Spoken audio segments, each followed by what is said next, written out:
Welcome back to Your Inbox Last Night, where we cut through the noise and give you the fintech stories that actually matter. Today, we're diving into the SEC's new stablecoin approval, why this one is different, Elon and Trump's Social Security fraud lies, what the data actually says, Google Pay surcharges, and a new Galileo Debit rewards card. Let's hit the headlines. The Defiant reports that traders are maximizing profits on meme coins like Libra and Melania. But the real story here is the aggressive tactics being used to manipulate these tokens. Are we looking at the next altcoin bubble or just a modern gold rush? CoinTelegraph says the SEC has approved the first ever yield-bearing stablecoin. Unlike traditional stablecoins, this one pays interest, which is great for investors, but a regulatory nightmare for anyone still trying to argue that stablecoins aren't securities. Wired is covering a new financial experiment, Doge-backed credit cards. Yep, you heard that right. It's a move that raises big questions about crypto-backed lending, risk, and whether we're normalizing meme assets in serious financial products. The block reports that the U.S. Treasury wants to audit its gold reserves using blockchain. If this actually happens, it would be a massive shift in how sovereign assets are tracked and a major moment for blockchain adoption at the government level. Faster Payments Council just released its 2025 Faster Payments Barometer, and the results are in. How does the U.S. stack up globally when it comes to real-time payments, adoption rates, and consumer behavior? The short answer, we're improving, but there's a long way to go. The Bank of International Settlements is breaking down the future of cross-border payments. If you think the U.S. is moving fast on real-time payments, think again. According to the Bank for International Settlements, global regulators are ramping up efforts to streamline cross-border transactions, with new frameworks emerging in Asia and Europe. Google Pay is quietly adding convenience fees to credit and debit transactions. The Statesman reports that this change means some users will now be paying extra just for using their own money, a move that's raising eyebrows in fintech circles. Payments Dive says Federal Reserve Governor Christopher Waller is bullish on stablecoins. He sees them playing a bigger role in retail payments and even suggests they could one day integrate with the U.S. financial system, if regulations can catch up. Speaking of stablecoins, Payments Dive is also covering their role in extending U.S. dollar supremacy. There's growing concern that if the U.S. doesn't lead on stablecoin regulation, other countries might step in and take control of the space.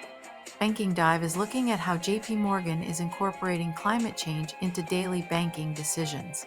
Chief climate scientist Sarah Kapnick says banks must start pricing climate risk into lending decisions, but not everyone in the industry is on board. HSBC is backpedaling on its climate goals, delaying its net zero emissions target by 20 years. Originally set for 2030, the bank now says it won't fully cut carbon emissions until 2050, a move that's already drawing criticism from investors and regulators. New OCC Acting Chief Rodney Hood just gave his first public speech. Here's what matters. According to Banking Dive, Hood signaled that the agency will focus on financial inclusion and innovation. But he's also keeping a close eye on crypto risk. Bloomberg Law is reporting that the OCC has no plans to consolidate federal banking regulators. Despite ongoing speculation that the OCC, FDIC, and Fed could merge some of their oversight powers, the agency is keeping things separate for now. The Synapse missing funds scandal is officially under grand jury investigation. The Wall Street Journal reports that the probe is looking into how millions in customer deposits seemingly vanished and whether executives knew more than they let on. Adidas just added Buy with Prime at checkout while Affirm expands its Shopify deal. Digital Transaction says this could signal a major shift in the e-commerce payment space as merchants race to offer more flexible payment options at checkout. Globe Newswire printed a press release saying biometric payments are getting a big boost as Verifone partners with Pop ID. According to Globe Newswire, the move is designed to make facial recognition payments more mainstream, but it also raises new privacy concerns.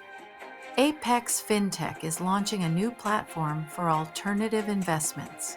Yahoo Finance reports that this could make it easier for retail investors to access non-traditional assets.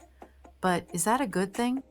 Canadian fintech investment is surging, hitting nearly $10 billion in 2024. According to Wealth Professional, this is one of the largest fintech funding years ever in Canada, signaling major confidence in the space. Up next, Mr. X is about to break down why the Social Security scandal isn't about fraud, it's about controlling the narrative. Well, well, well, if it ain't another round of say it loud enough and people will believe it.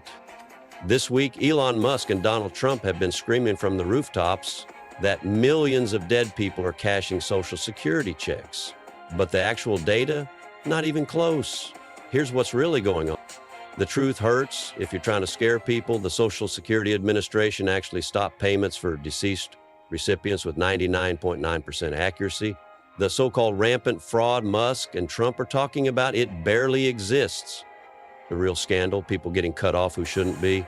The actual issue here isn't ghost checks going out. It's that thousands of living people get mistakenly marked as dead every year and lose their benefits overnight. Imagine trying to cash your Social Security check only to be told you don't exist anymore. But fear is the real currency. Why push a fake crisis? Simple. Scaring the public gets headline. Musk, Trump, and their echo chamber are using the idea of fraud to justify slashing government benefits. It's a classic play. Convince the masses that the system is broken beyond repair, and suddenly, cutting Social Security seems like the responsible thing to do. Follow the money. Meanwhile, the same billionaires screaming about dead people collecting checks are also the ones lobbying to privatize Social Security, because nothing says protecting the system like making sure the money flows into hedge funds instead of retirees' pockets.